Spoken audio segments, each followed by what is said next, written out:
Assalamualaikum, izin bertanya, kalau kita wakaf barang ke majlis umum, kita hanya berniat saja untuk yang kita tuju, tapi kita tidak berjabat tangan dengan ketua majlis, apakah wakaf kita terangkat? Terangkat. Sekarang saya sedekah, lalu dipakai untuk masjid, juga dianggap wakaf, walau tidak resmi. Atas nama sedekah jariah tetap. Saya Tengku ada ambil program di Balai Tengku, iaitu santuni santri 50,000 sebulan. Habis dimakan anak-anak tu jadi tai Tengku. Gimana itu? Enggak jariah lagi Tengku.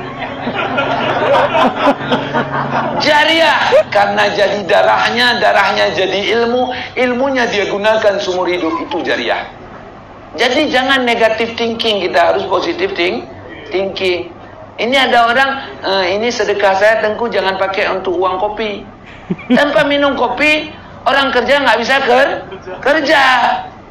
Ini Tengku, uang saya maunya keramiknya di tempat imam. Buat apa imam kalau nggak ada makmum? Itulah kita banyak sakit mikir.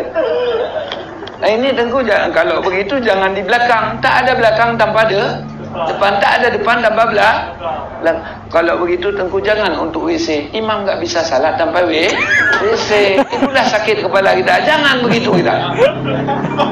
Di mana saja terserah, yang tahu nilai Allah yang konten.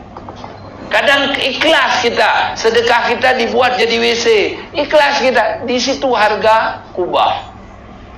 Yang kubah ria dia, WC dia. Ngerti? Jadi biar Allah yang sidang, jangan terlalu protes.